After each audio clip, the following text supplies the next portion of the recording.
حين ترتجف الممالك خوفا.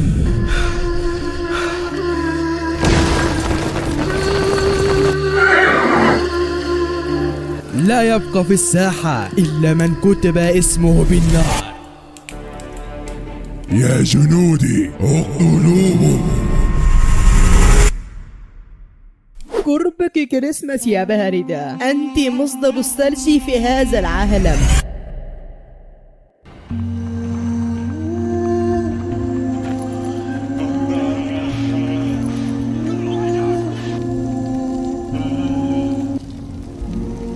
أنا أزداد قوة ولا أنوي تغيير معتقدي.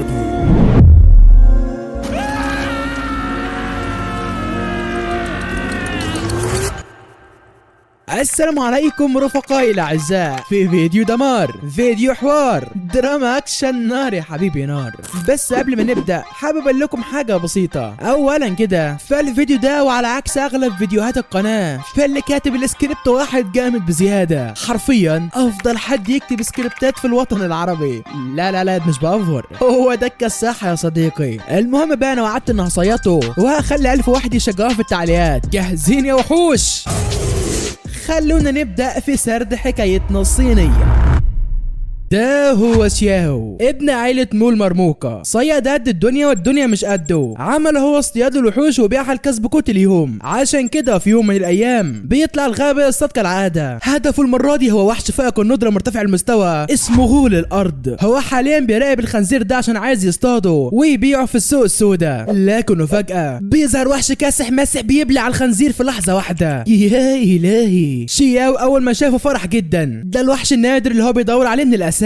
غول الارض حيوان ظلامي فائق الندرة ويصنف على درجة عالية من الخطورة. الواد بيطلع القوس عشان يقبض عليه، بس الوحش بيقول له ده عند امك يلا. بيحس بيه وبيهرب من المكان طياري. شياو حاول يمسكه ولكن كل محاولاتك في الفاضي يلا، انت حتة عرة معدوم الفايدة. بياخدها جري منه، بس شياو مش هيسيبك يا حزين. بينادى على سعفان وبياخدوها جري وراه. بيمطوحهم يمين في شمال وبجد لعب بيهم البخت يا بني ادمين. بيروح يمين في شمال ومحدش عارف يجيبه يا خال. تفتكر ان الوحش بتاعنا هيستسلم يا زمالة؟ لا استحالة. بوم هي واحدة ارض جو بتجيب على الارض طول بعرض. العرض اللي بعده يا هناه يا سعده. الواد فرح جدا، بيقرب منه بيقول له انت خلاص وقعت في ايدي يا غزال. الغلبان كان فاكر ان الوحش انتهى، ده عندها يلا. الغول بيقوم من تاني بيدبدب على الارض برجليه من كتر الغضب وبيروح جري على شياو عشان يطلع عينيه. بيقول له ده انا هطلع ميتينك حالا ودلوقتي. شياو ما كانش خايف بس سعفان غدر بيه، بيوقعه من عليه والوحش بيجي عليه بكل مواتيه من قوة. خلاص هيموته. شياو بيطلع القوس في محاولة يأسى منه للنجاة ولكن الوحش بيكسرهوله. بيقرب منه وخلاص شكلها النهاية، خلاص كان هياكله. بس على اخر لحظة بيظهر هذا الفتى السندال، الفتى الذي لا يعنيه كتر العيال. فان الفنان بيجيب الوحش من رقبته بيقضى عليه. بيبص للواد وبيطمنه ما تخافش انا خلاص انقذتك. شياو بيعيط. فان بيقول له مالك يابا في ايه؟ خلاص يا عم انت كويس وزي الفل اهو. قال له زي الفل مين؟ انت عملت مصيبة يا حزين، انت قتلت الوحش اللي بقالي 6 شهور بخطط لاصطياده. انت ليه تعمل كده؟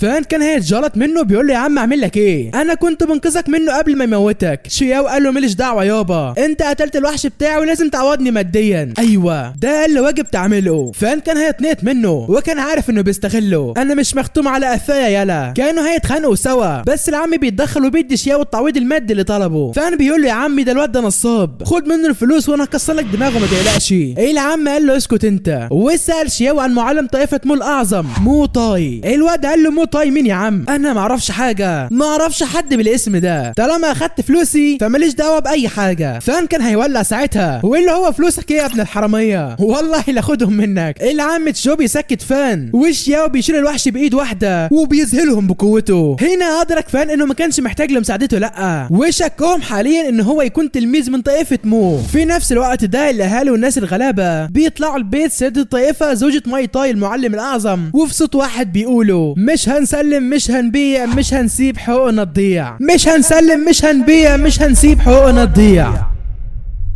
بتدخل البنت دي للسيده وبتقول لها شياو عمل مصايب والناس بتطالب بحقوقها بره. بتقول لها خلاص دخليهم وهدفع لهم اللي هم عاوزينه. بتدخلهم فعلا والست بتعوضهم بكرم الصراحه، اللي اخد 16 كيلو رز واللي خد 18 كيلو غله. ونيجي عند الست الشماطه دي الوليه بتقول لها جرى يا وليه ما تعالي كلامك، الواد كسر لك فازه ورد معفنه تاخدي بدلها تور، هم اللي اختشوا ماتوا ولا ايه يا حاجه؟ روحوا خدي لك تمن فشار وروح لعيالك يلا اجري. بيمر الوقت سريعا وفي المساء بيرجع شياو اخيرا لبيته. مرات اخوه بتضمد له جروحه وبتقول له اخيرا افتكرت ان ليك بيت يا فاشل، غول الارض ده اكل للبشر، ازاي انت عايز تصطاده يعني؟ اخوك الكبير لو عرف باللي انت عملته ده اكيد هيعاقبك، المفروض تهتم بدراستك وتفوقك من الصيد والكلام الفارغ ده. وها صحيح بطل تعمل مصايب لاننا قربنا نفلس، الناس بنت الجزمه طمعانه فينا. بيقول لها خلاص مش هتتكرر تاني وبيخلص اليوم على كده. وفي الجانب الاخر بنشوف الممثله شين والراجل ده من المستقبل بيتفرجوا على معلم من معالم طائفه شين واللي كانت جميله وقيمه جدا الصراحه. وعند طائفه مو بيجي راجل من عند الملك الظالم عشان ياخدوا زوجة مو طاي. البنت ما كانتش عارفه تعمل ايه ولكنها طبعا ما بتكدبش خبر وبتروح معاهم. بتركب العربيه وبترحل امام اعين الجميع الحزينه البائسه، محدش كان قادر يمنعها وبتبعد شيئا فشيئا. لكن شياو ما كانش عاجبه اللي بيحصل، لا على طول نادى على سعفان وطلعوا عليهم. بيلحقهم فعلا وبدأ يهاجموه بيحاولوا يمنعوه، بس الواد كان سندال بيفادى فيهم ولكنه بيقاتل عيال. بيكون سادد معاهم لحد ما بيجي القائد من وراه بيوقعه على الارض والجنود بتحاصره. القائد كان هيصدر فيه حكم الاعدام لكن مرات اخوه اتكلمت وطلبت منهم يسامحوه لانه ما كانش يقصد. ايوه يا صديقي هي مرات اخوه بس تعتبر في مقام امه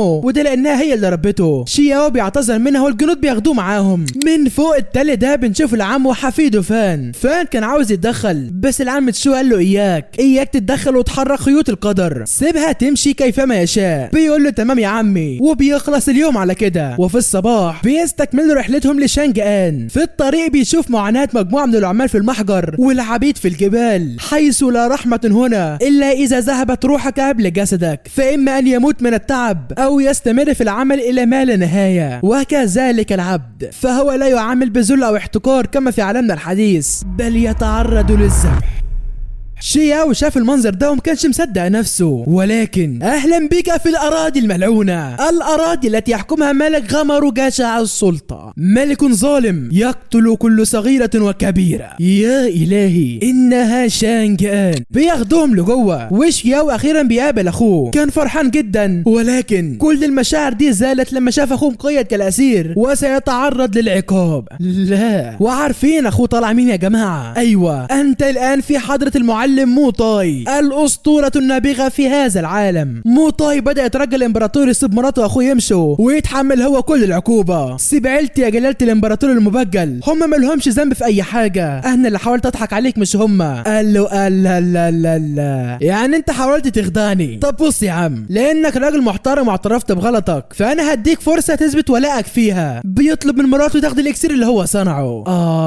يا ابن الخبيثة. على جانب اخر في المستقبل كانت الممثلة شين ما زالت تبحث في امر ارث عائلة تشين مع الواد ده واللي اتضح ان هو اخوها. بيكشفوا الدرع فجأة، البنت بتبص وراها بتلاقي اخوها اختفى، بتدور عليه وفجأة النور بيطفي. اوبا ده هو ايه اللي بيحصل يا جدعان؟ البنت بتطلع تجري مفزوعة ولكن حدثت الكارثة.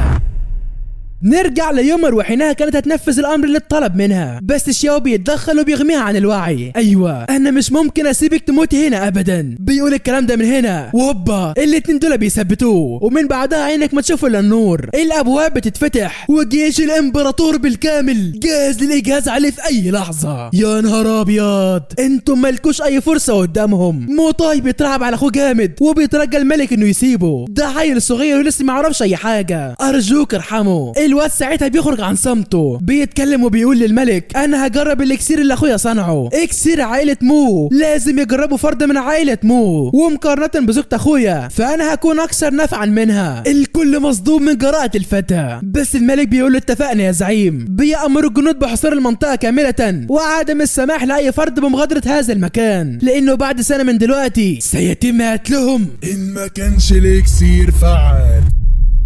في الوقت ده كانت شين مغمى عليها على الارض، بتفتح عينيها لتجد ذلك الشخص الملثم الغريب. كانت مرعوبه جدا لكنه بيعدي من جنبها وبيقول لها ما تخافيش، اكيد مش هيكونوا قدام الكنز ده وهبص لك انت يعني. بيحكي لها عن اسطوره صنع ذلك الضلع في العصور القديمه، بس البنت مش بيهمها وبتساله على اخوها، ما شفت الشاب بكرفطه هنا ولا هنا؟ قال لها لا ده تنسيه خالص، انا خلاص خلصت عليه. بيعرفها بنفسه، انا صائد الكنوز الاقوى على الاطلاق ريوساكي، قال اسمه الرمزي هو الشفق. بتقول له صائد كنوز قصدك حرام يعني؟ بيهددها بالسكين، ولكن دي شين يا حزين بتنادي على اخوها، ولكن بس ريوساكي بيدير لورا كده، بتدي له واحده ضياع مستقبل بالخوذه على دماغه. ابلع يلا جامده يا شين والله. المهم ريوساكي بيفضل يصوت وبيقول مستقبلي ضاع. بس مستقبلي يا عم ريو، ده انت طالع من التراب بكفاله يا راجل. شين بتهرب منه وريو بيلاحظ اختفاء الخوذه، بيدمر كل حاجه حواليه، والبت بتلاقي جثه اخوها على الارض.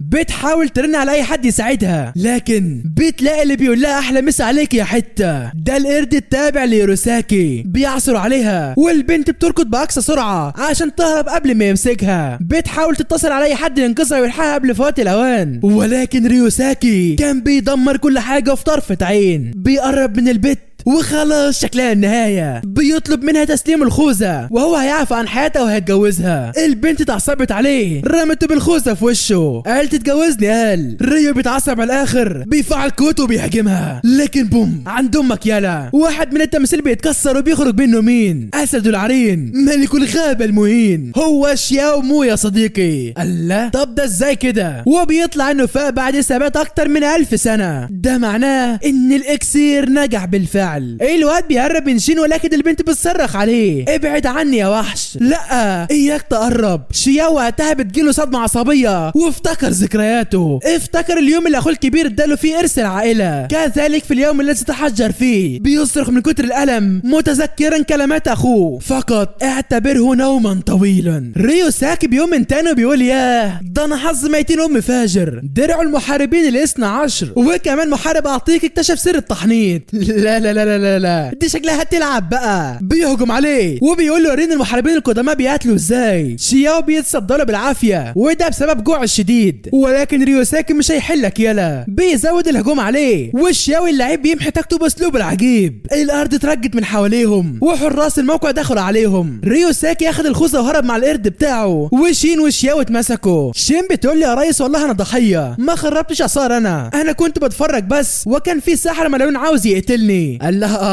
وانت واخوك وجوز اخوك كنتوا ضحايا صح؟ بتقول لاخو جوزي مين يا عم؟ والله ما اعرفه. واللي انت بتقوله ده اخو جوزي؟ انا مش متجوزه اصلا. بيقول لها اتبريت منه، ما انت مره فجره. بتقول انا لسه انسه يا عم ما تسواش سمعتي، دلوقتي هتجوز واحد من المشتركين في قناه وايت ازاي؟ بيقول لها طالما الوايت فتمام عشان خاطره بس، وابقى سلمي لي عليه واعملي لايك على المقطع. بتقول له خلصانه. وش يا وقتها كان نازل في الاكل فحت ردم غسيل كوي مش راحم خالص. شين بتحاول تقنع الظابط انها ما تعرفوش وانه طالع من احد التماثيل، فبيقول لها انت بتبلبعي يا بت ايس ولا شادو؟ بتقول له ببلبع مين يا ابن ميتين الكلب انت؟ والله بقول الحقيقه. بيكبر دماغه منها وبيقول لها غطيها كويس يا بت. بيكرشهم بره والشين ساعتها بتخلع منه.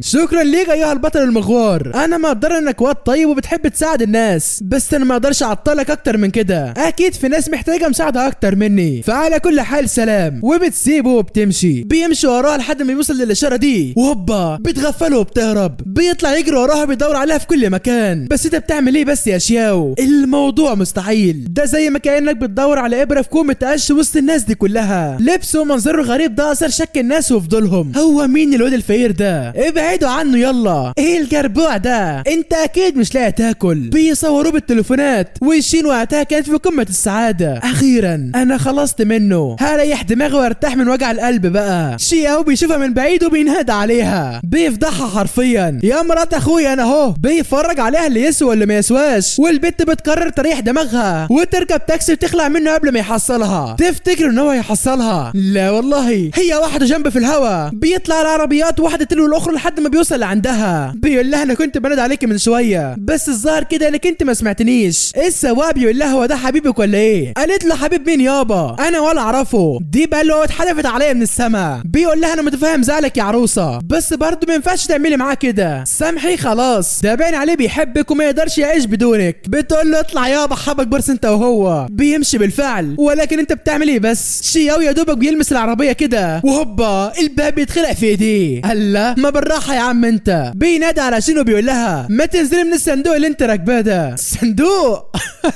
بياخدوهم على اسمه والشرطي بيقول لهم الحكايه معاكم بقى. بيكلم شياو على جنبه وبيقول له انت عملت لها ايه يا ابني؟ اعتذر لها حالا وحلوا مشاكلكم. ده الطيب احسن برضه. شين بتغضب عليه وبتقول له قسما بالله ما اعرفه، ده هو كان في المقبره القديمه ومش عارفه ماله وليه بيلحقني كده. انت عاوز مني ايه يا جدع انت؟ هو انت مريض نفسي ولا حاجه؟ بيدخل المحامي ده بيدفع لها هي الكفاله وبيسيب شياو في الحجز زي ما هو. بيفتح لها العربيه عشان تركب معاه ويوصلها، لكنه بتسيبه وبتمشي. روح اجري على جنب يا سم بنت. بيأمر سواق الليموزين يلف ويتبعها، والشرطي بيحط شياو في السجن. بيقول له ادخل هنا استنى اهلك لحد ما يجي ياخدوك. الواد بكل حسن نيه بيدخل والمجرمين هنا بتبلطج عليه. الواد ده بيقول له الحلو جاي في ايه؟ سرقه ولا عمل فضيحه في الطريق؟ شياو طبعا ما كانش عنده اي فكره عن المكان هنا، وبيقول له هو انت كمان مستني اهلك يجي ياخدوك ولا ايه؟ الواد بيتعصب من كلامه، انت بتستهزأ بيا ولا ايه؟ بينادي على رجالته وبيقول لهم رئيسكم اتهزق يا رجاله، يلا اعملوا معاه الواجب وهاتوه تحت رجليا. بيقولوا له من عينيا يا باشا، وبيدخلوا عليه عشان يجيبوه. تجيبوا مين؟ ارجع يلا منك ليه؟ اللي بعده، ما قلنا العرض اللي بعده. في الوقت ده شين كانت قاعده في بيتها المريح بتحاول تريح دماغها من دوشه الشارع، لكنها ما بتقدرش تنساه. بتفضل تفكر فيه، بتحس بالخجل والسوء من نفسها، خصوصا انه انقذها وهي ردت له الجميل بطريقه معاكسه. بتقول للدرجه دي انا نكره للجميل؟ للدرجه دي انا قليله قيمه؟ انا عمري ما كنت كده. على الاقل كان المفروض اشكره بطريقه ملائمه واقدم له مبلغ مجزي من المال. نرجع للشياوي اللي كان يدي المجرمين على عينيهم. بيقول لهم اسمعوني، الاقي مرات اخويا فين؟ قالوا له ما نعرفش والله، بس اكيد هي في مكان بعيد عن هنا خارج الباب ده تحديدا، بس للاسف مش هنقدر نخرج لان الباب مقفول باحكام. احكام مين؟ انا لازم اخرج من هنا حالا ودلوقتي. اركنوا على جنب كده يا ساده. بيفعل قوته وهوبا زلزال عنيف بقوه 1.5 ريختر بيضرب المكان. قوه جباره فعلا. ده مش زلزال يا جماعه، ده شياو بيسخن بس مش اكتر.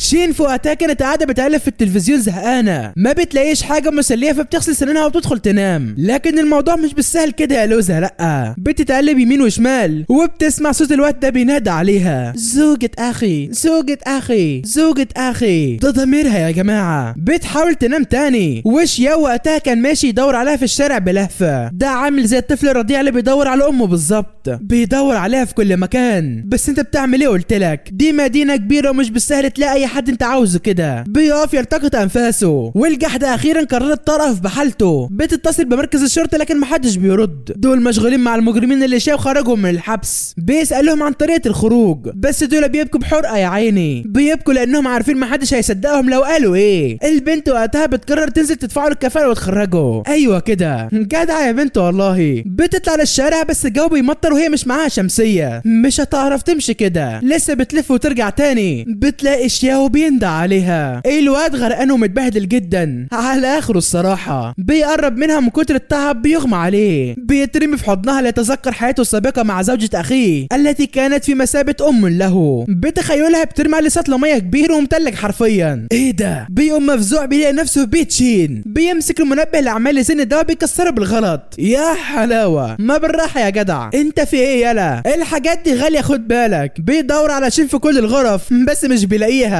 بيدخل على الحمام والبنت بتصرخ. بتستر نفسها وبيقعدوا قعدة عرب. اولا كده انا اسمي شين هيوك، فتى شاب عذراء وابلغ من العمر 17 سنه، يعني استحاله اكون مرات اخوك، وده لاني مش متجوزه زي ما قلت لك. ثانيا لانك انت انقذتني من الموت في اليوم ده، ما كانش زماني معبراك، انت انقذت حياتي وانا ههتم بيك لحد ما تتحسن وتغور، قصدي لما تتفضل من هنا. حلال يابا. شياو بيفهم الكلام وبيقول لها عنيا يا ابله. ثالثا بقى يا باشا، انا مش هحلك غير لما تعرفني لقيت بيتي ازاي. بيقول لها عن طريق حاسه الشم الرهيبه اللي بمتلكها. ايه ده؟ عرفت مكان بيتي من ريحتي؟ ليه يا عم هو انت كلب ولا ايه؟ بيقول لها لا، بس انا متعود اتبع الروائح من صغري. بتاخده تجيب له هدومه وبتروقه. بس بقول لك ايه، باين عليك الفخامه والدلع. بتحوله من شخصيه مهمشه قذره لواد روش وحليوه. البنات تموت بس في رمشه عين منه. بتقول لي والله زي العسل يا عم، وربنا هياكل منك حته. انا شين وشكرا على انقاذي، اتشرفت بمعرفتك، بس من دلوقتي دلوقتي انت من طريق وانا من طريق، يلا في رعاية الله يا حبيبي. بتسيبه وبتمشي، وشياو ما كانش عارف يعمل ايه او هو فين اساسا. القرد نعنوعي كان بيراقبه من فوق المبنى ده، وشكلها كده ما بتبشرش بالخير نهائيا. على جانب اخر وفي نفس الوقت ده كانت شين لابسه لبس السنين القدامى وبتمثل باحترافيه عاليه جدا. لا مش هتجوز، انا اقول لك مش هتجوز خالص. بتقول لها الخادمه ما ينفعش تعصي الاوامر الملكيه. قالت لها لا ملكيه ولا بتنجان، ده لو نزل من السما ملط والله ما هقبل بيه. ما بتلحقش تخلص كلامها، وبنلاقي المنتج محذوف عليهم من فوق يا جماعه.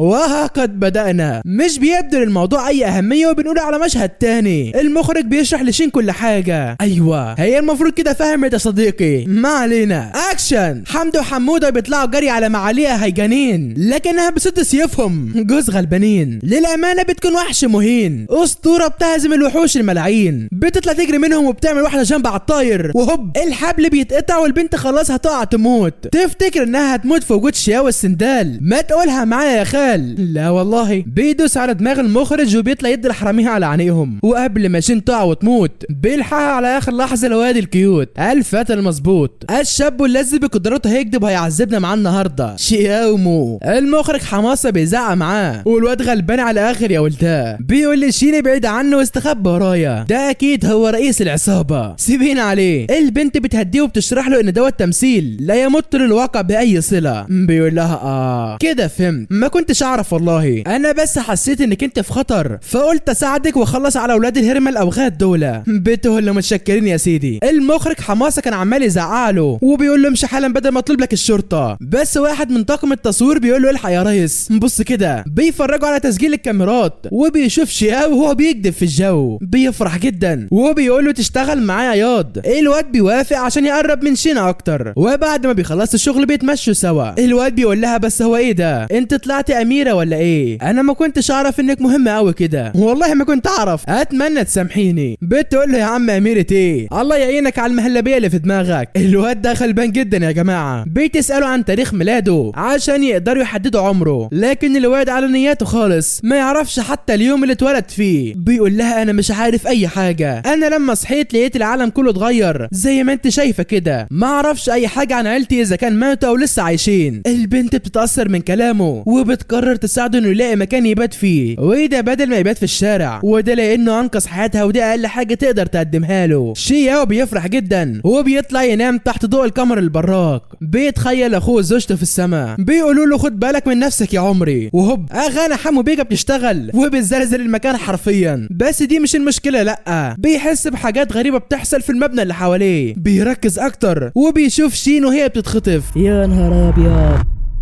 بيترعب عليها جامد وبيطلع يجري عشان يلحقها. بينط وبيدخل من الشباك يكسره. بيلاقي الاكل مكبوب على الارض والشين مش موجوده. الفرده بيهجم عليه بس الواد بسرعه وايت بيفاديه. واحد تاني والتالت بيمشي عليه. مش هتفلت مننا. شياو بيحاول يمنعهم لكنه بيتكربس وبيقع على الارض. فيران كتير بتهجم عليه ولا بيشغلهم عليه. هي واحده كدب في المكان وبيخلص عليهم. بيلاقي الورقه دي وبيعرف ان اللي خطفها هو ابن الهرمه ريوساكي. بيقول له اسمع يا عره، ايا كان انت مين، ان ما جيتش في المكان الفلاني في المنطقه الفلانيه بالقناع اللي انا عايزه هخلص عليها. معاك ساعتين، يلا شد حيلك. شياو بيغضب واوان بيوصل للمكان اللي قال له عليه، شارع تونخك. شين كانت مربوطه جوه وبتنادي على اي حد عشان يلحقها، بس بتسمع الصوت اللي بيلاقوها. يلحق مين ده؟ احنا هنعمل موف اون على فخادك دلوقتي. دول الفيران يا صديقي. ايوه بيتكلموا، انت مش مصدق ولا ايه؟ شين بتترعب على نفسها وبتفتكر انها خلاص هتموت، بس انت فاكر انها هتموت والاسطوره شياو موجود يا زماله. لا استحاله. المهم ريوساكي بيوصل على المكان وبيقول لها الصوت يا ابله، احنا في حاله ما كنتيش تعرفي، يعني في مصنع مهجور، مهما تصوتي وتنبحي وتعلوا في صوتك محدش هيجي ينقذك. بتقول انت حيوان على فكره. نعنوع بيحط لها صباع موس في بقها وبيقول لها اكتمي شويه يا حته، انت كشين ما تسويش بصله، بس لازم نجيبك لهنا عشان نمسك المحارب الاسري.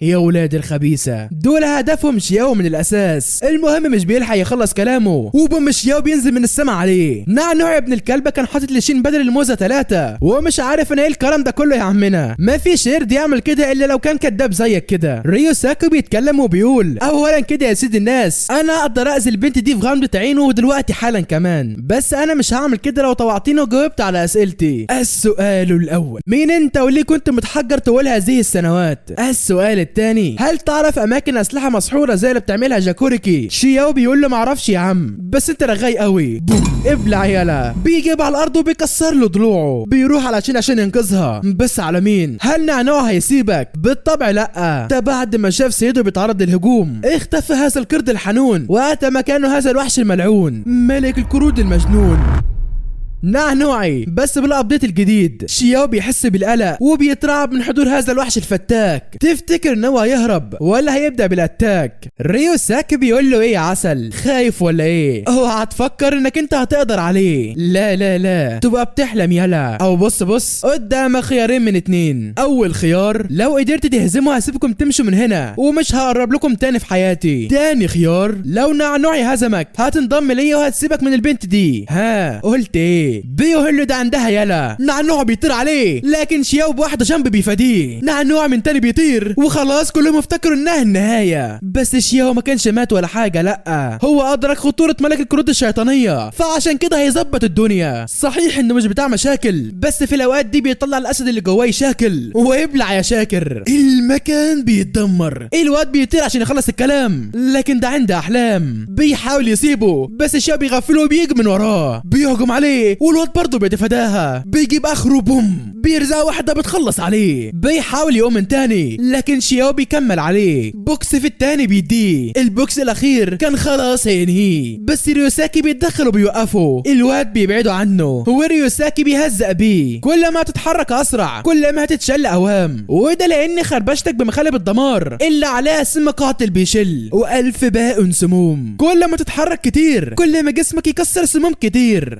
يا ابن اللذينه. شياو بيغضب جامد بيقول له طالما انت بتعمل الحاجات المقرفه دي فانت اكيد حسالة قذر زيك زي الكلب البلدي بالظبط. بيضحك وبيقول له كلب، اسد، قطه، ما تفرقش معايا لانه انا نو كرامه. طول ما انا مستفيد وبعمل اللي انا عايزه مش هتفرق كرامتي خالص. فانا خسرت انسانيتي من زمن طويل عشان احقق اهدافي النبيله. بيطلع المزمار ده وبيصفر فيه. نعنوعي لحمه بيختفي وبيتحول لفرام مسعوره. بيهجم على شياو تلاتات بس الواد بيحرقهم بالذات. بيتكتروا عليه والواد بالعافيه عمال يفادي فيهم. بيعملوا عليك كماشات والحكير بيقول له مش قلت لك مش هتقدر عليا. مزمار هامون ده مزمار سحر ملعون حامله بيقدر يتحكم بفئران الجحيم الاسطوريه. مش بيلحق يكمل كلامه هوب مزماره بيتكسر. ايوه ده شياو يا جماعه. بيولع في الفئران اللي حواليه وبكل ما يعطيه من قوه بيجي جري عليه. بوم ابلع يلا. بيطيره 67 متر لورا. ولا لا ده كده افوره. الراجل ما بينطقش يا عيني.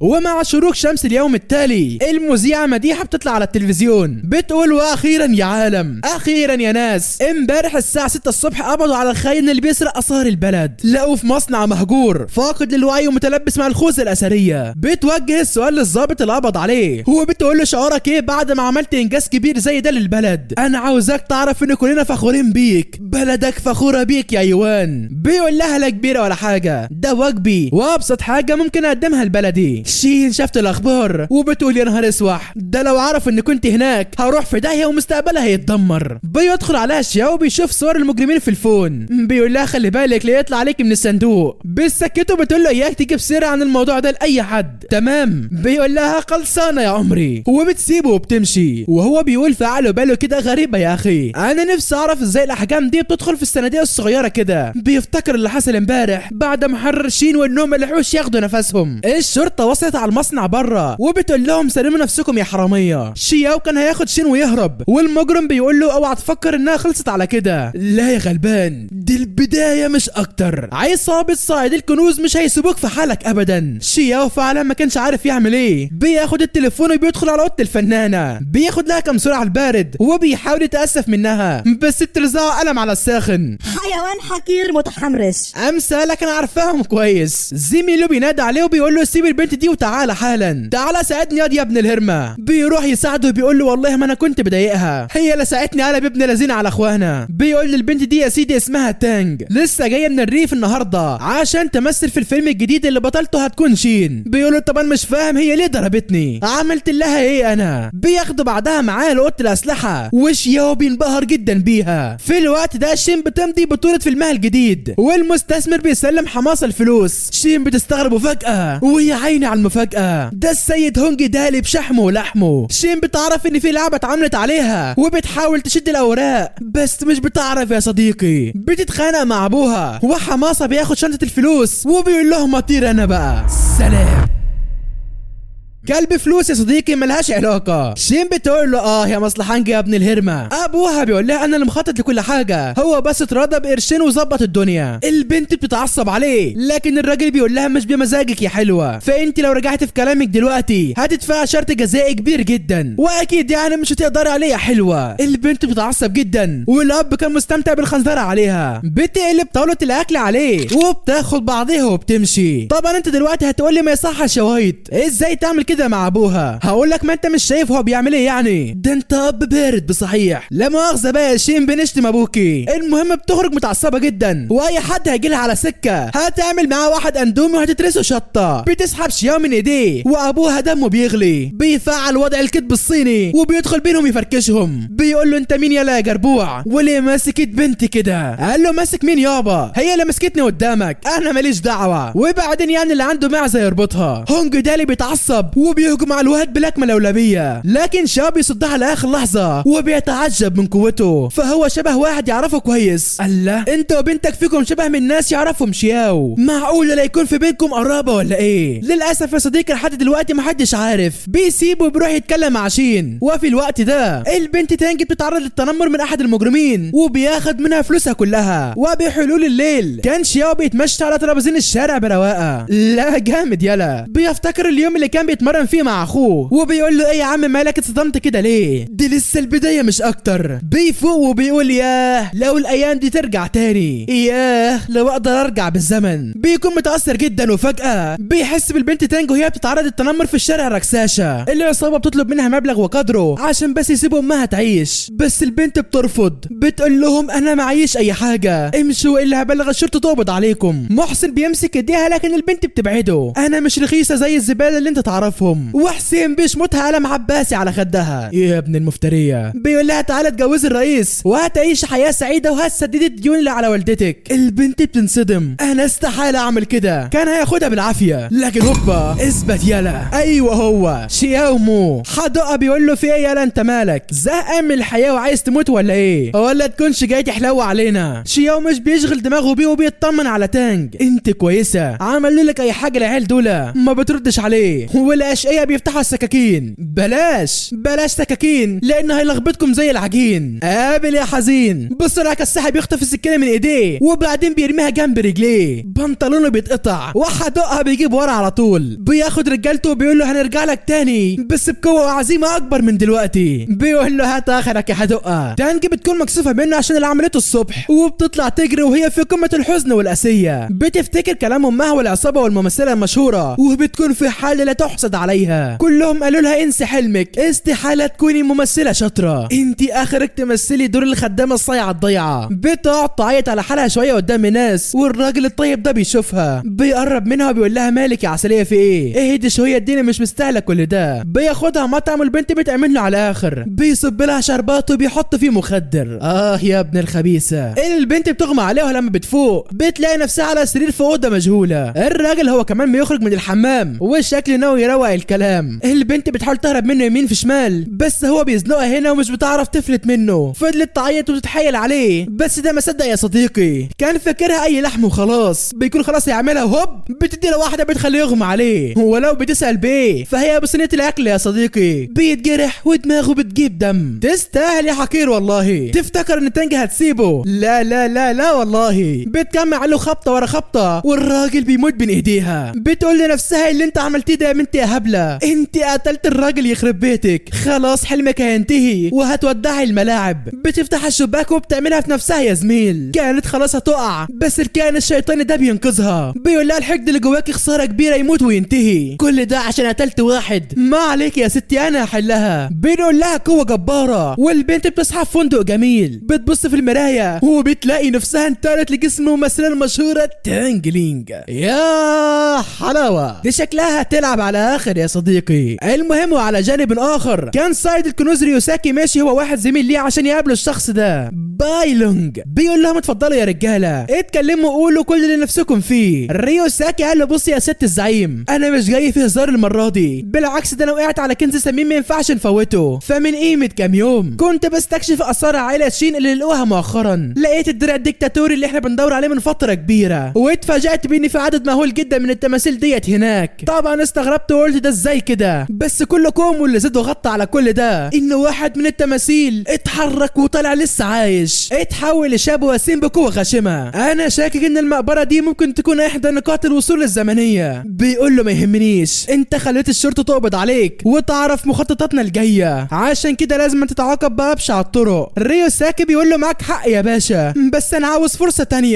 تانية اوعدك انها استغلها بشكل مثالي. بيقول له تمام، والشكل الراجل الخبيث ده مش ناوي على خير خالص صديقي. ما علينا. المهم في اليوم التالي كان الشباب بيجهزوا نفسهم عشان يروحوا للوكيشن التصوير الجديد. ابو شين بيجي رخم عليهم شويه، والبت تانج بتروح على شياو وبتشكره. الواد طبعا مش فاهم هي ليه بتعمل كده، عاوز يقول لها انت بتشكري مين يا ماما وانا اعرفك، بس بيكبر دماغه في الاخر يعني. وفجاه بنتفاجئ جميعا بعربيه مرسيدس بنز بتركن قدامهم، وبينزل منها الشاب الوسيم الجاحد الغشيم ماركينيكوف. بيروح على البنت تانج حبيبته وبيقرب منها، بس البنت بتبعد عنه وبتمسك في شياو. ماركو بيغضب وبيقول لها انت لسه زعلانه يا عمري ولا ايه؟ طب انا هراضيكي. بيعرض على شين مبلغ 5 مليون يوان في مقابل انها تسيب دور البطله لحبيبته تانج وتعمل هي دور هفا وخلاص، بس ابوها بيتدخل وبياخد منه الشيك. بيقول له يا اخويا بدل ما تتأنزحوا كده هات الفلوس اللي استلفتوها مني الاول، او بص يا عم هاخد انا المبلغ البسيط ده، وما تنساش تقول لابوك يحول لي باقي الفلوس على البنك بتاعي اللي في سويسرا. الواد بيتحرج بس عشان يحافظ على برستيج قدام البنت حبيبته بيضطر ان هو يكذب. بيقول له تعالى خد اللي انت عاوزه على الجزمه، اكيد مش هيفرق معانا المبلغ الصغير بتاعكم ده، سلام بقى عشان هركب البنز بتاعتي،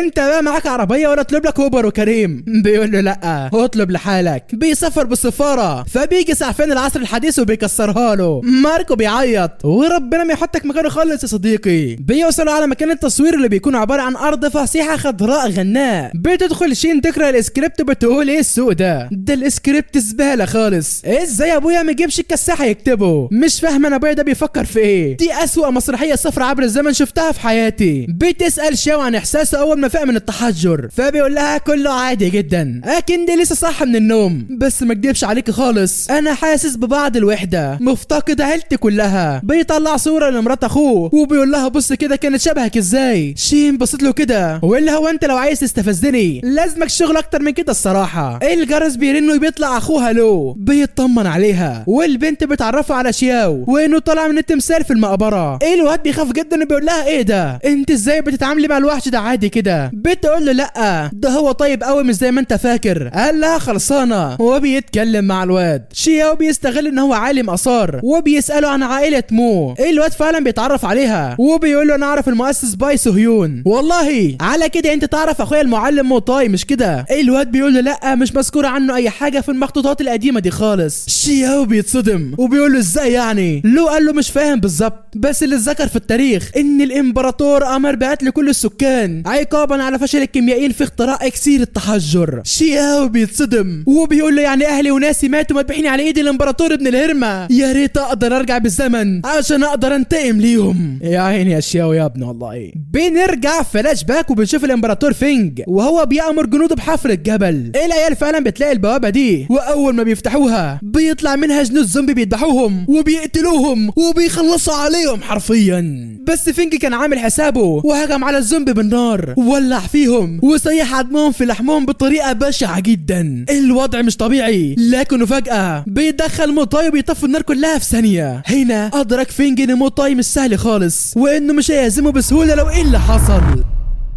بيطلع السهم بتاعه وبيضربه واحده بيخلص عليه. شياو بيكون في منتهى الحزن عليهم، وشين بتواسيه بتقول له ما تحطش في بالك يا عمري، انا معاك ومش هسمح لاي حد يأذيك. الواد بيشكرها وعلاقتهم بدأت تتحسن اكتر واكتر يا فنان. بيطلع يأدي دوره في المسرحيه وبيقعد جنب تانج. البت بتلطف معاه الجو على الاخر، هو حبيبها كان هيولع يا صديقي. بيجي ابوها بيخلي سعفان يعمل معاهم الصح والمظبوط. تليفونه بيرن فبيروح يقابل الواد بشعر كهرماني ده. الواد بيطلع له صورة ريوساكي والضخم اللي معاه وبيقول له واحد منهم هو اللي خطف بنتك. هما الاتنين صائدي كنوز تبع المنظمه. هونج بيتعصب جدا وبيوعدهم ان هو هيندم اي حد بيقرب لبنته ايا كان كبير او صغير، تخين او رفيع، مشترك في قناه وايت او مش مشترك. لا يا عم هونج سيب المشتركين دول حبايبي يا عم. كيرو بيقول له هو انت كمان بتدور على الكنز ولا ايه؟ اصل الارض اللي انت اشتريتها بالملايين من المليارات دي تحتها اثار مش كده؟ الراجل بيتوه شويه كده بس بعدها بيقول لي انا سبت المنظمه من فتره طويله جدا، ولو حصل وحد جات له الجرأه يلمس شعره واحده من بنتي هحط عليه، وصدقني مش بقول اي كلام وخلاص.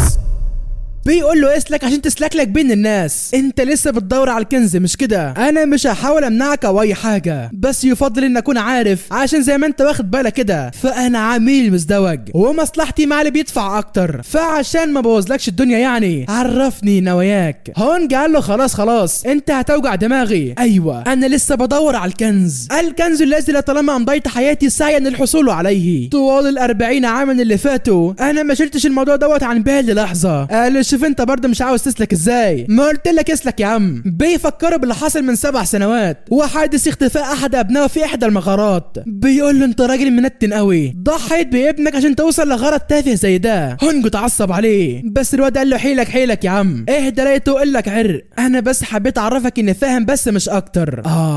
الواد ده خبيث جدا يا جدعان. في الوقت ده الواد بشعر كهرماني كان متعصب لابعد الحدود، متضايق من هونج دالي واللي بيعمله، مخلي رجالته حامد وحمدون يشيلوا له الصوره وهو ينشل عليهم بالاسهم. يا نهار ابيض ده مجنون بحق وحقيقي، بيخطط لايقاع في مكيده وشكله كده مش ناوي على خير خالص. ما علينا من كل ده، نروح بقى لشين اللي بتطلع عشان تتكلم مع شيهو. ويا الهي ماذا من اين كيف ولماذا؟ الواد قلبها جنينه حيوانات حرفيا، بتدخل الخيمه بتاعته وبتقرا مذكراته، بتعرف كل حاجه. فهو ما كانش قاعد ساكت كده وخلاص طوال الفتره دي، ده كان بيدور على اي حاجه توصله لحقيقه اللي حصل لعيلته. شين اتصدمت، عرفت ان هو حاليا هناك وبالفعل هو ده اللي كان حاصل يا صديقي. الواد بيفتش في كل مكان على امل ان هو يلاقي حاجه كده ولا كده، ولكن مش بيلاقي. البت بتوصل هي كمان بس فجاه شخص مجهول بيسحبها لورا. ده مش خاطف ولا حاجه، لا ده ابوها يا جماعه. البت بتساله عن اللي بيعمله في مكان زي ده بس هو بيزعق معاها، بيقول لها ايه اللي جابك هنا، امشي بسرعه قبل ما يجرالك حاجه وتتأذي. وكان خايف عليها جامد الصراحه. البت بتستغرب من جديته وبتقول له ايه الغرابه اللي انت فيها دي، اخوها الكبير بيجي والبت بتشوف الصوره اللي معاه، ايوه دي صوره لابننا شياو. البت بتستغرب وبتقول لهم انتوا عايزين تعملوا فيه ايه؟ الاب قال لها اهدي، كل اللي بنعمله ده عشان اخوك اختفى من 7 سنين، فهو كان طالع في رحله استكشافيه مع زمايله في احدى الجبال الاثريه، بس بالصدفه ولسوء الحظ على حد سواء بيلاقوا هناك لوحه مكتوب عليها كتابه اثريه. ايوه دي كانت بوابه ونقلته لمكان غريب، لحد دلوقتي مش عارفين هو راح فين. اما عن شياو فهو ده المفتاح اللي من خلاله هنرجع اخوكي. شياو في الوقت ده بيلاقي ختم على الصخره وبيفتكر ان الختم الخاص باخوه. تانج في الخارج عينها بتتحول وشكل الكيان الغامض ابتدى يستحوذ عليها. في تلك الاثناء بيوصل واحد من صيادي الكنوز الاقوى وبيهجم عليهم بطلقات متفجره. لو بيشد شين وبيهربوا قبل ما يتاذوا، والمعركه بتبدا يا زميل. ضربات وتفاني ويقبل يقطع علالي. هونج بيعلم عليه لكن ابن الهرمه بيكون تقيل، بيجيبه على الارض وبيشقلبه وخلاص هيقضي عليه. تفتكر ان هونج ده اللي هيستسلم يا زماله؟ لا استحاله. بوم بيخنقه بالشريط اللي معاه والعجل خلاص بيجيب اخره. شين بقى بتستغل الفرصه وبتهرب، بتروح تدور على شياو في كل مكان. الواد وقتها بيفك الشفره وبيعرف مكان نقطه الوصول بالفعل. كيرو بيروح عليه وبيقول له يا نجم النجوم لقيت حاجه؟ بيقول له لا والله لسه يا اخويا، تعال دور معايا يمكن نلاقي حاجه. بيقول له لا انت دور هنا وانا هدور في مكان تاني. المعركه بتكون مولعه على الجنب التاني، وهنج ده جامد تصدق. بيقول له بقى مش عيب عليك يا عره، واحد قد ابوك يعلم عليك كده، هما اللي اختشوا ماتوا ولا ايه؟ الاجل بيهجم عليه بشراسه، والضربات بتتوالى يمينا ويسارا، الاتنين بيدخلوا على بعض وبيقلبوا المكان برق ورعد. ولو مش مصدق يا صديقي فاسال وعد. على جانب اخر الواد ماركو بيجيب معاه جيش ملوش اول من اخر، وبيهجموا على لوكيشن التصوير. الواد ده كان مغرور بشكل مبالغ فيه، وكان بيدور على الشاو عشان يكسره، وده لانه فاكره بيتقرب من حبيبه قلبه تانجلينج. المهم بينشر العبث في المكان، بيدخل على المخرج حماسه وبيقول له يا ابو كرش فين الواد الجربوع اللي اسمه شياو مو؟ حماسه بيقول له والله ما اعرف حاجه عن الموضوع ده، واد شغال معانا بلومته كومبارس يعني. ماركو بيقول له كومبارس؟ انت اكيد بتهزر، يعني الممثله تانجلينج المشهوره هتحب واحد كومبارس زي ده؟ اكيد لا، انت بتكذب.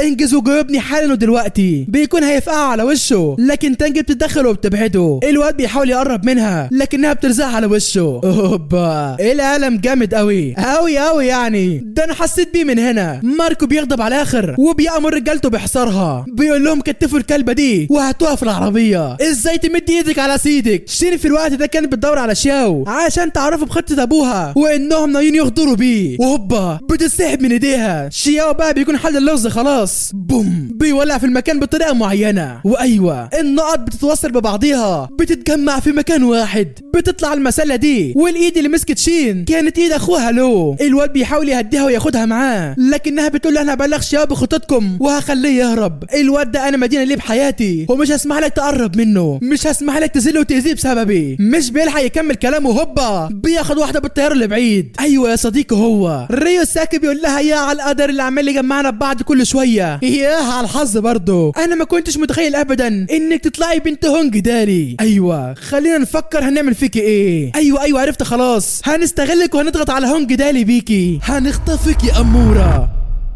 لو بيقول لها اهربي حالا وانا هتصرف، بس الفيران بتعمل معاه الواجب، مش بيكون عارف هيعمل ايه ولا ايه. هو الله يكسفك يا ابني عرتنا الصراحه، هو في راجل يخاف من شويه فيران؟ فضلت تقول انا وانا وفي الاخر ما تقدرش تعمل اي حاجه. يخرب بيت الاحراج يا جدع. ريو ساكي بيجهز نفسه عشان يخلص عليها، لكن تخلص على مين؟ ارجع يا حزين. ايوه ده كيرو يا جماعه، بيقول له لا مؤاخذه بقى يا صاحبي مش هتقدر تاذيها، ودي لانها جنبي. ريو ساكي بيتعصب بيهجم من تاني عليه، بس على مين يلا؟ مش قلت لك ارجع يا حزين؟ بيطلع القطه دي وبيهزمه شر هزيمه. شياو بيحط المفتاح والمكان بيتوهج بصوره مش طبيعيه، الضوء بيملأ المكان باكمله. يا الهي ده ايه اللي بيحصل بالظبط؟ ما حدش بيكون مصدق نفسه، وكل من في المكان بيسحبوا للداخل. يا حلاوه، حتى تانكو وماركو اتسحبوا هم كمان. هونج دالي بيشوف ابنه قدام عينيه، وشياو بيشوف الشخص اللي قتل اخوه، وبعدها بيختفي وبيطلع مكان اخوه. الواد لسه هيتكلم بس بيختفي قبل ما يرد عليه. يا دي النيله والحظ المنيل ده. بعد ذلك وبعد مضي لحظات عديده بنشوف الشاب التخين حبتين ده وهو بيقول عندي زوار النهارده ولازم احسن استقبالهم. اوبا ده باين له كان يقصد شياو الجماعه،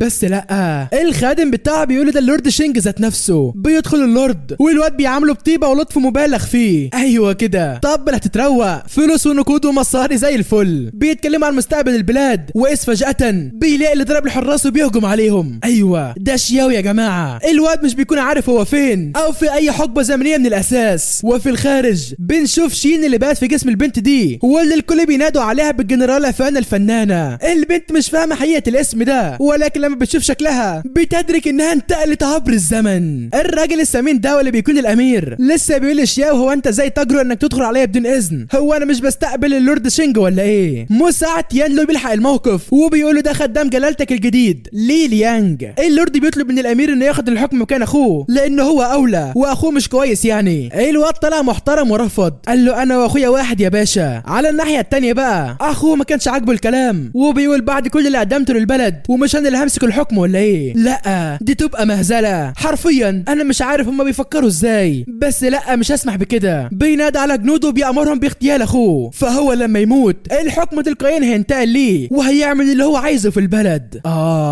سحقا للحياه بجد يا جماعه. يا الهي انها مفارقه عجيبه، كيف لبطن الوحيده انها تنجب طيبه والشر في الوقت ذاته. المهم وما علينا يعني. تاني يوم بيجتمع الامير مع اخوه اللي بيرفع كاس العصير، وفجاه فجأة الجنود بتهجم عليه وبتقتل الامير. العيال ما قدرتش تحميه فبيختفوا وبيرجعوا قبلها بيوم. ساعة ما الامير بيطلب من الخادم تتكلم مع بنته ويقنعها توافق تتجوز ابن عمها، ولكن البنت بترفض وبتقول له ده وشه شبه الفجل يابا. والبنت دي تطلع مين بقى؟ هي تانج يا صديقي. العيال ما بيصدقوا يلاقوا بعض والامير مستغرب، ده اللي هو انتوا عرفتوا بعض امتى وازاي؟ وتحسوا خنزير في وسطهم كده الصراحة.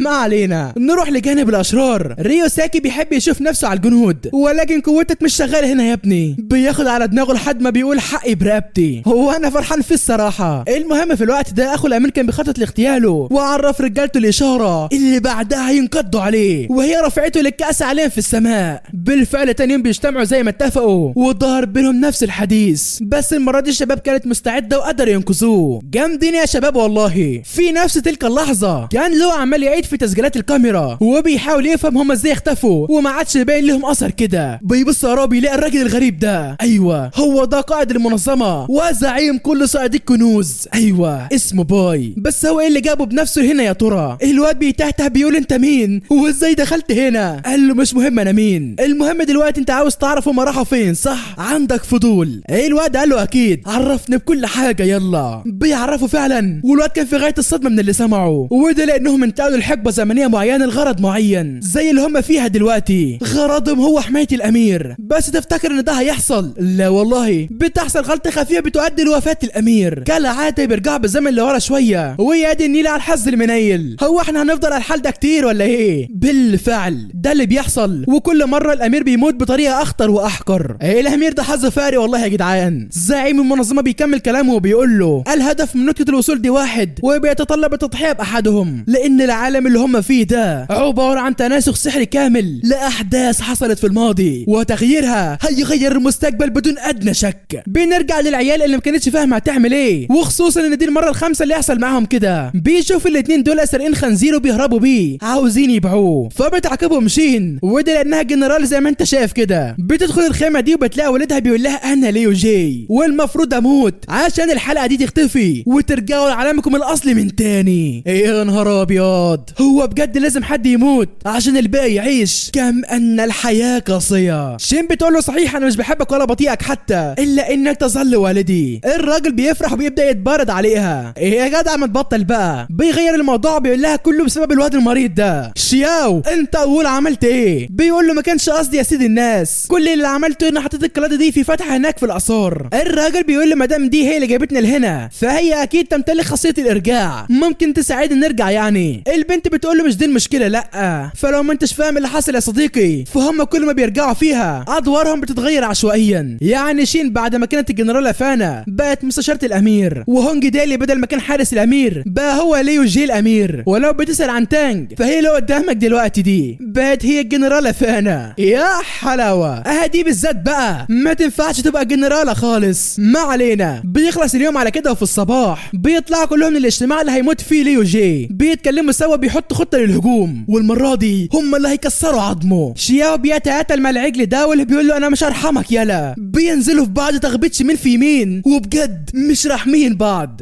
الجنرال بيقرر يتدخل وبيقوم يهبد العجل ده على الارض. في نفس ذلك الوقت بتدخل فانا مجرجره الدرع بتاعها ومش قادره تشيله يا صديقي، عشان لما نقول للبنات ملهاش غير المطبخ تبقى تصدقوا يا اخوانا. المهم شياو وكيرو بيشتتوه وبيوقعوا الكاس اللي معاه، بيهجموا عليه بكل مواضيع من قوه. بس انتوا بتعملوا ايه يا غلابه؟ ده الوحش اللي كاسر عيون الدبابه ووجي، وبيكون تقيل جدا عليهم والجنود بتحوطهم من كل اتجاه. كيرو بياخد واحده بيترمي على الارض مغمى عليه، وشياو بينزل على وو بس ابن الهرمه بيكسر له السيف بتاعه.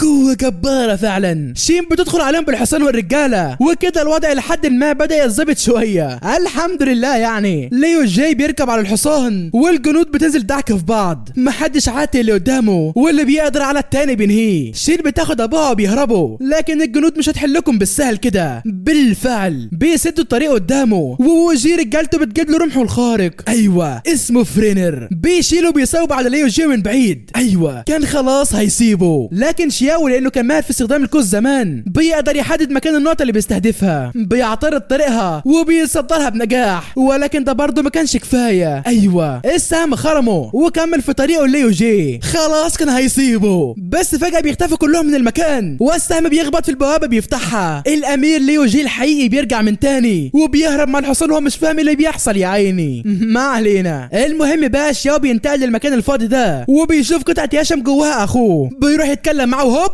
بينتقل للماضي من تاني. بيشوف الامبراطور وجي وهو بيستعد لاستقبال اخوه. الواد بيحاول يكلمه عشان يفهم اللي حصل، ولكن الموضوع مش هيمشي زي ما انت فاكر يا شياو، دول مش شايفينك من الاساس.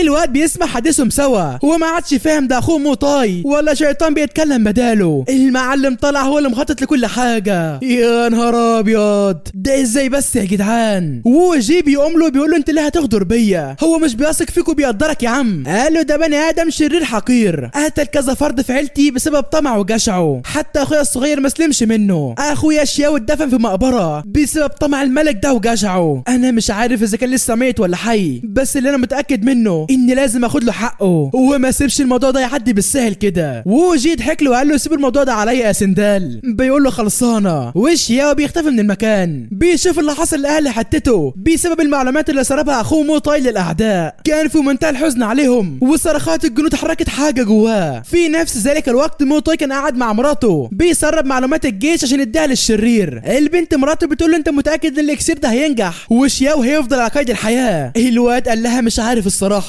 انا تعبت جدا عشان اعمل الاكسير ده وافتكرت انه هيكون فعال، بس ما كنتش اتوقع ان الملك هيكون ابن هرما وطمع وجشع هيوصله لكده. ما كنتش متخيل ان اخويا هيروح ضحيه لحاجه زي دي. مراته بتقول له انا مش قلقانه بس غير على الناس الغلابه، الناس اللي هتموت وهي ملهاش ذنب في اي حاجه. انا مش عارفه بجد ايه هيكون مصير اولادهم وعائلتهم. ماذا ان قتلت اهالي الاطفال الصغار؟ كيف سيعيشون؟ كيف سيحيوا وهم لم يعرفوا معنى الحياه قط؟ مو طاي بيسيبه منها وبيروح يتكلم مع ووجي، بيسلمه مخطوطه عسكريه والراجل بيقول له ما تلزمنيش، انا لو عايز ابيد شانج ان سافعل كده ولن احتاج الى مثل هذه الخطط الساذجه لفعل ذلك. انا عاوزك تعمل حاجه افضل. ايوه، اود منك صناعه مثل هذه الاكاسير التي تستخدم للتحجر، مثل الاكسير الذي صنعته وجرب على اخاك الصغير. شياو كان شايف اخوه قدامه وبعدها انتاله قدامه ووجي. الراجل بيلبس الخوذه وبيبص له وبعدها بيختفي من تاني. كره الياشن بترجع سليمه وشياو بيرجع لارض المعركه من تاني.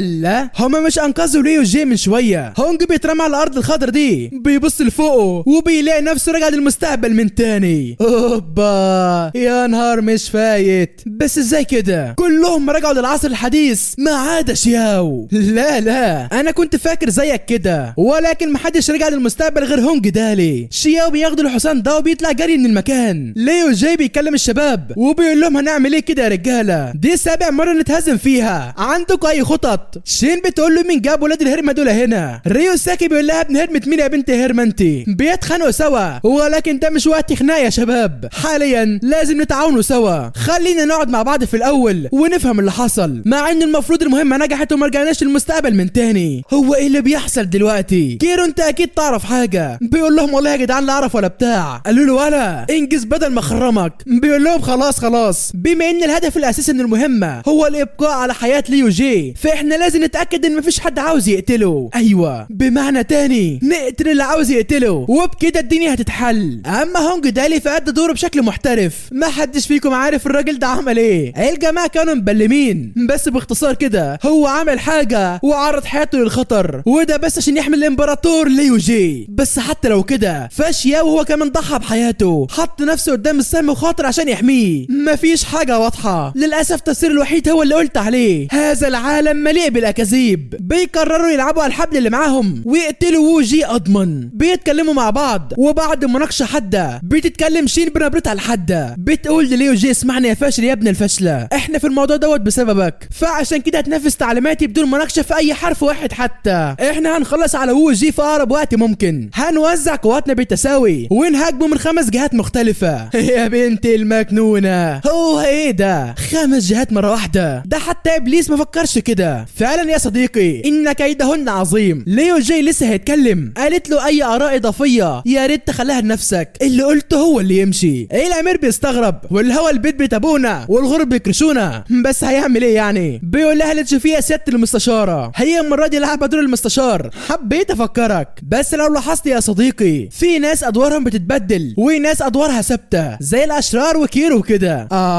شكلي في خلينا في الموضوع. المهم تمر الساعات تباعا والخطه بتبدا يا زميل. بيروح للزعيم الحربي جنبهم واللي بيكون مين؟ هو ابن الهرمه ماركو يا صديقي. بيقول لهم يا حلاوه حبيبتي تانج وحبيبه الواد الكومبارس قسما بالله ما احلكم. بيشاور للحرس اللي بيحاصرهم في الحال. بياخدوا تانج المكان مجهول ويشين زي ما هي قدامه. بيقول لها في حاله ما كنتش تعرفي فانا هو ماركو رينكا ابن رجل الاعمال السري رينكا ايدا والشخص اللي هيحتل الممالك مع ووجي. باختصار يعني اي حد في مكانها هيفكر في كده، بس في بعض الناس حظها فشيخ زيي. يعني قبل ما اجي هنا كنت سري ثراء فاحش وبعد ما جيت هنا بقيت ملك زي ما انت شايفه. ايوه الظاهر كده وعلى ما يبدو. فمقدر ليه ان انا اكون السيد عليكم. انتوا بالنسبه لي حبه خرفان مستنيه علف عشان تاكل. بياخدها معاه على الكرسي ده وبيقول لها ايه رايك يا هونج شين؟ انفع مش كده؟ ايه رايك في ابداعاتي عوضا عن منظر السماء الفشيخ اللي بشوفه وانا ماشي؟ فالمكان هنا بعيد وصعب يوصل له سهم من الاعداء. هعوز ايه اكتر من كده؟ ده انا هعيش هنا وهسلمك زي الجبان. ايوه ما عنديش مانع ان اكون جبان بس اقاسم وجهي في الاراضي والملك، خصوصا ان خطه النجاه تتطلب التعاون مع الاعداء اللي هي انت يا شين. البنت قالت له اوعى تكون فاكر ان ووجي انسان محترم، انا متاكده ان هو هيغدر بيك. بيقول لها اخرسي اخرس عشان انت هترقصنا كمان شويه، خلينا نستمتع. بيشوف رايات جيش شانج ان وبيقول لها بصي معنى الرايات الحمراء هو السلام. شين بتصرخ فيه وبتقول له الرايه الحمراء هي الحرب يا غبي. هو ده ووجي على حقيقته. بسبب غباء كان اضطر نعيد الاحداث من تاني. قال لها لا انا هوريك انا هعمل ايه. ملي عينك بسلاح الجديد. بيفتح الدروب اللي قدامه وبيطلع المئات من رامي السهام. الواد ذكاؤه مش طبيعي. بيقول لها مش قلت لك انا هو الاقوى؟ فعلا يا صديقي الخطه بتجيب مفعولها والجنود بتتقتل من بعيد ومحدش عارف منين جايه له السهام. خطه عبقريه فعلا. سام كان هيسيب الجندي ده لكن شياو بينقذه. بيقول انت كويس وبيطمن عليه. الظاهر كده ان هو راجع جندي في جيش الاعداء دلوقتي. يا ليله سودا ده ماركو مش هيرحمك يلا. بس الظاهر كده ان حسبته يا صديقي. المساله اللي هو قاعد عليها بتتكسر. المكان قلب مجزره ودم في كل مكان حرفيا. وفي هذه اللحظه بينطلق ووجي كالفهد الخارق وبضربه واحده من سيفه الحارق بيشق حصن الاعداء. الولد ابن الهرمه ماركو كان عامل حسابه وجايب معاه باراشوت نط من غير ما ياخد شين معاه. يا ابن الجبانه. شياو بيشوف شين وهي بتقع قدامه مش بيقدر يتمالك اعصابه بيروح عشان ينقذها لكن ووجي سبق وخدها رهينه. للاسف يا صديقي شين راحت وبسبب كلب لا يسوى. بينزل من الباراشوت قدام شياو وبيكون متعصب عليه. الحقود ده بيؤمر اتباعه بالقضاء عليه واخذوا للذبح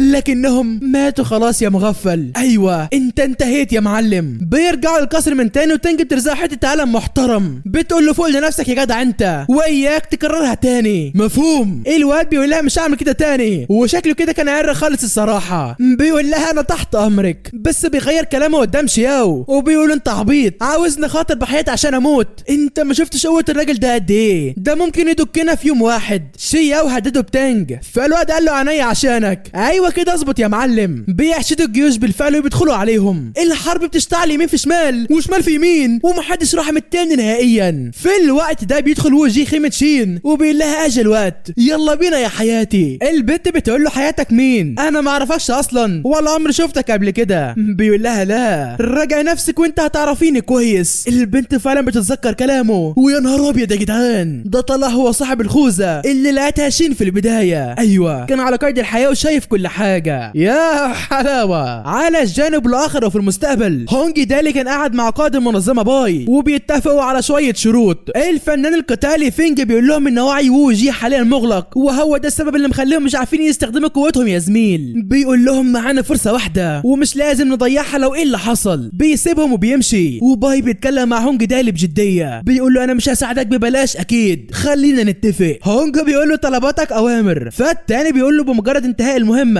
وتتاكد ان البنت بخير هتسلمني المحارب الاسري.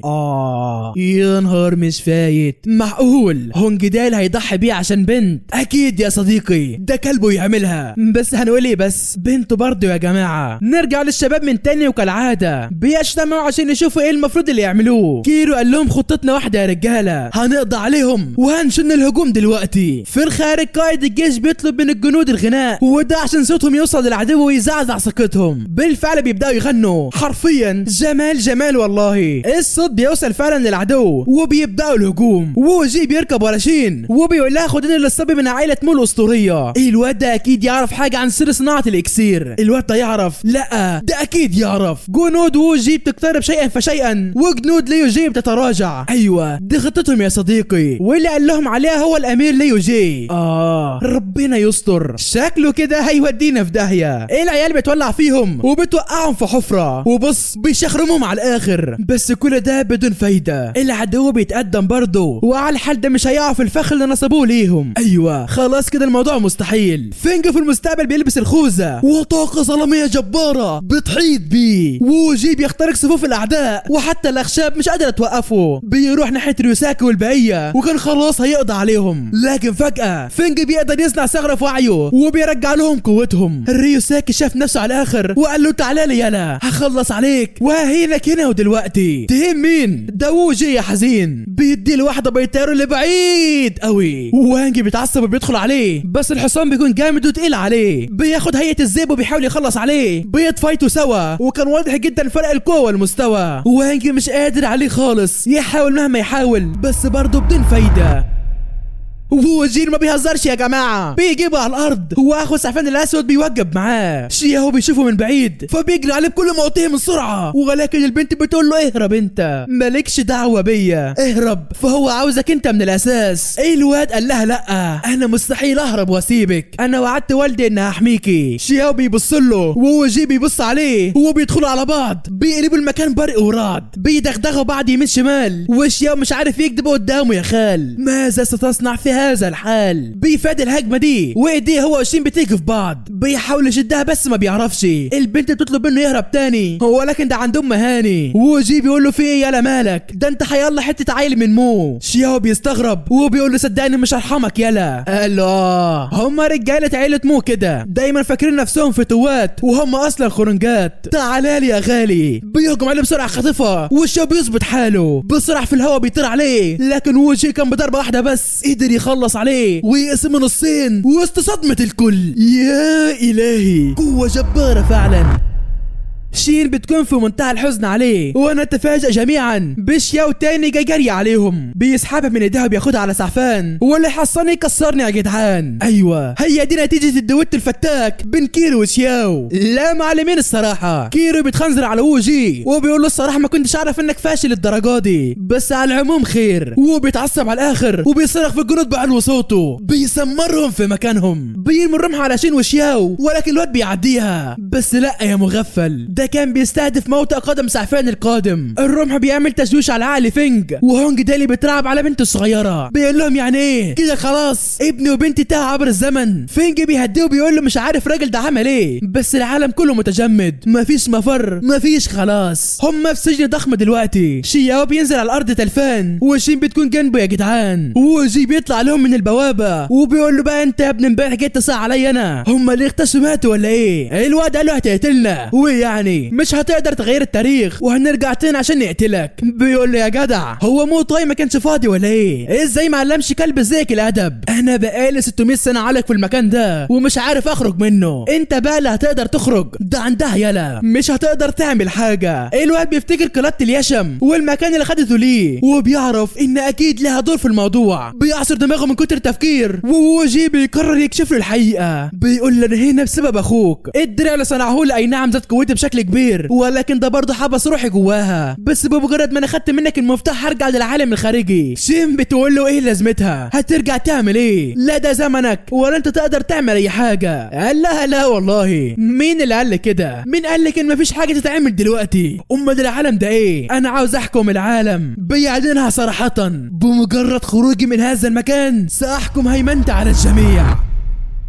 المجنون ده مش ناوي على خير نهائي. بيقول لهم بعد تدمير الولايات الستة كنت فاكر ان الاوضاع هتروق وهتتحسن عن كده لكن اللي حصل بعدها كان صادم بمعنى الكلمة الحرفي. ما كنتش اتخيل ان الدمار اللي انا سببته هيفضل ملازمني طول حياتي. شياو بيقول له طب ايه اللي حصل لاخويا يا جدع انت؟ قال له موطاي لو كان عايش لكنت اكلت لحمه وشربت دمه بالحياة. شياو بيتعصب ولكن التاني بيكمل كلامه بس للاسف هو لحد دلوقتي ما ظهرش ولا بان في اي مكان هنا. شياو لسه بيدافع يدافع عن اخوه، بس هوبا اخذ واحده طيرته لبعيد واطاحت بيها ارضا. يا نهار ابيض، قوه جباره فعلا. بيقول له بلا كلام فارغ يلا، انت حته حساله معدوم الفايده زيك زي اخوك بالظبط، انتوا الاتنين لازم تموتوا ونحط حد للمهزله دي. الواد بينقض عليه في هجمه خاطفه، ولكن انت بتعمل ايه بس؟ اللي قدامك ده وحش بحق وحقيقي، انت بالنسبه له ولا حاجه. بيمسكه من دماغه وبيجيبه على الارض، بيهزق بيه وبيدوس على وشه كمان. بيقول له شوف الضعفاء بيتعاملوا ازاي، اخوك بس استغنى عني عشان يحقق انتقامه. تخيل ان انا اقوى ووجي تعرضت للاستغلال من قبل اخاك ذلك اللعين المدعو موتاي. شياو بيقول لي يا اخويا مش ممكن يعمل كده، موتاي ده القلب الابيض النقي. شين بتحاول تلحق الواد، لكن ووجي بيقول لها عندك يا سعاد، بيخنقها وبيرميها على الارض. بيقول له يا جدع انتوا لسه زي ما انتوا، رجاله عائله مو لسه بيضحوا بحياتهم بازواجهم عشان بس هم يعيشوا، مش لاقيلكم وصف غير انكم حسالة قذرين. بيفكر باللي حصل بعد ما اكتشف خيانه موتاي وانه هرب وزوجته اللي اتاخدت مكانه. بس الحقيقه يا جماعه هي ان الست دي اصيله، موتاي اصلا ما كانش عاوز يسيبها، كان عاوز ياخدها ويهربوا سوا، لكنها قررت تحمي حياته، قررت تكون زوجة صالحه وتفدي بحياتها. ايوه هي دي الزوجة الصالحه. صحيح يا وايت انت ما قلتليش اسمها ايه؟ تصدق نسيت، اسمها جوليا يا صديقي. لا اسم حلو برضه. ما علينا، نرجع لشياو اللي بيقوم بيحاول يخلص عليه، بس هرجع اقولها لك تاني، انت بتعمل ايه بس يا شياو؟ لا عمرك ولا سنك يسمحوا لك تهزمه. بينشر عليه بالسهم ده، كان عاوز يغفله، ولكن ولد شك الدبوس بالنسبه للحجم ده. بيمسكه بيرشقه بكتفه، بيقول له يا لسخريه القدر، موتاي حبسني هنا واخوه اجى وحررني. بياخد منه بلورة اليشم وبيفرتكها بالكامل. كده خلاص. هون جدال والبيالة في الخارج بيطلع عليهم الوحش الخطير الجاحد المثير صاحب الحضور الجبار والهالة المرعبة، امبراطور العالم الحديث ووجي. ايوه يا صديقي هو ده الاسم الجديد ليه، ده خلاص بقى شايف نفس الملك والحاكم. يا الهي الطقس بيتغير والبيوت القديمة بتطلع وسط مباني الصين الحديثة، حالة من القلق والذعر بتملأ المكان، وها قد حضر مزهق السكان، انها اسطورة ووجي. بيقول مهما مرت الساعات وجريت السنين هتتحرر وهرجع لمنصب المرموق، انا هو الملك عليكم. شياو بيحمل على نفسه وبيقوم، وشين بتحاول توقفه لكنه بيعتذر منها. بيقول لها انا اسف، انا بجد اسف يا شين، اسف عشان عرضت حياتك للخطر، اسف عشان لحقت بيكي وقعتك في المشاكل، اسف على كل حاجه وحشه حصلت لك بسببي، اسف على ظهوري في حياتك من الاساس، بس اقسم لك ان انا هعمل الممكن والمستحيل عشان اخرجك من هنا. اعتمد عليا يا ست البنات. ملامحهم بتتغير وبيقرب من ابن الهرمه بالراحه، بيردد كلمات اخوه المعلم الاعظم موتاي، ابدا الممارسات الجيده، استأصل الضار منها، افعل كل ما يلزم وقاتل حتى النهايه. هي دي فلسفة الحياة من وجهة نظر اخويا. بينطلق عليه بسرعة خاطفة بس هو بيرميه لبعيد. شياو اصلا كان عاوز كده، بيدمر جزء من البلورة والمجنون بيتعصب عليه، بيهاجمه بهجمات سريعة ومتعددة. بس على مين؟ ده انا شياو عمك يا حزين. بيفادي هجماته كلها وبيكسر جزء كمان من البلورة. لا معلم يلا، بيحاول يسيبه من تاني بس اللعيب مبدع يا جدعان، شغال يفادي فيه ويعديه، بيكسر جزء كمان وبقابلني يلا. بيطلع يجري على الكوخ ده وبيلحق بيه وبيطعنه بالسكينة في قلبه.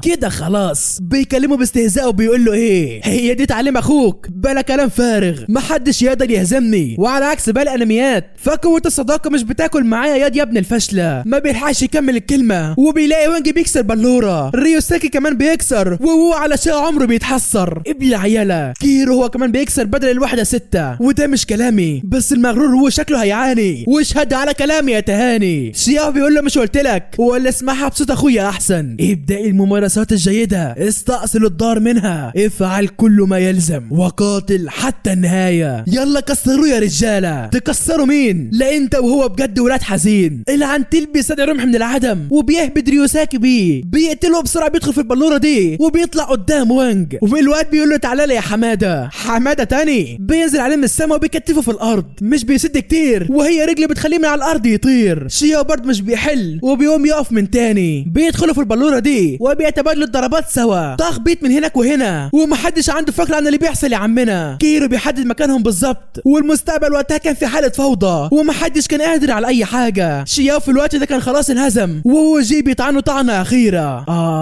الواد بيلفظ انفاسه الاخيرة، وابن الهرم بينطلق على شين عشان يقتلها، بيقرب بسرعته الخارقة، وقبل ما خلاص هيقتلها هوب بياخد سم في نص بطنه بيخلص عليه. ايوه قوة شياو رجعت له اخيرا.